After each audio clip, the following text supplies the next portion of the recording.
pregnancy is very bad. You'll find even like our age of teenagers, sometimes during delivery, some of them failed to push. They end up they operate them, sometimes they even die. You see all that. And also challenges come after. In the past, many years ago, during our age, when we were still young, parents used to play their role.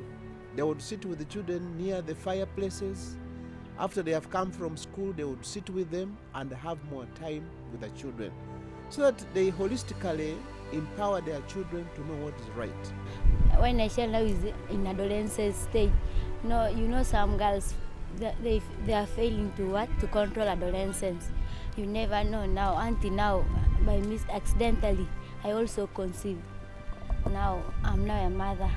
There is surely a gap, particularly in aspects of sexual education in schools, because the parents have absconded from their parental responsibility. The advice which I can give to girls, not to get married when they are young, because now they will now suffer a lot. Let them work hard and study and get jobs. I'm also waiting when the baby grows up, then I go back now to school.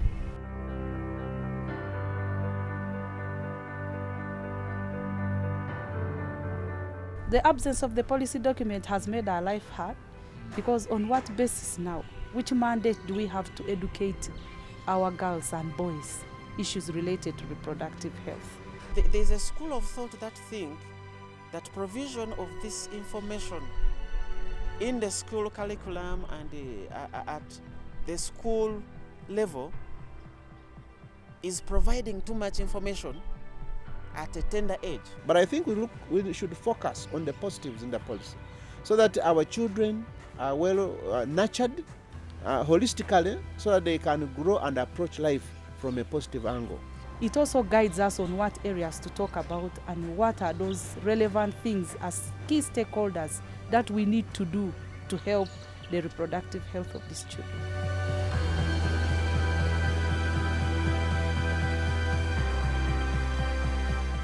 If this policy is implemented or is launched, the youth or the adolescents, they will first of all be empowered with knowledge to see how their bodies will grow and how they should respond. It will help them get educated on what their reproductive rights is. So we also want to encourage them that when you stay in school, you begin avoiding issues of sexual, gender-based violence. So we need to put interventions in place to cut off the infections among that age group.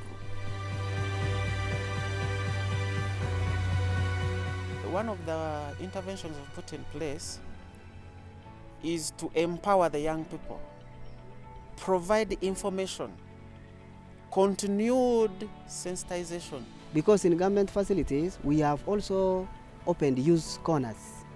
We call them youth or adolescent corners. And youth corners is just a service point where youth can learn more on issues related to their health. When you give them information, then you empower them. They will be able to make informed decisions, not out of impulse, but rather understanding of exactly what is at stake. Then we have also promoted school health clubs. We've spoken to the teachers and thought this would help. And even putting these talk shows, like those days when I was at school, we used to go for debatings, talk shows. These talk shows and debates were about education and even like how to handle yourself.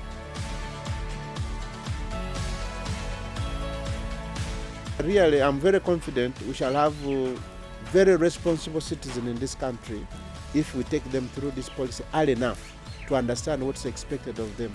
Then the new infections will be curtailed. And we think that will help us to have a generation that will be free of HIV.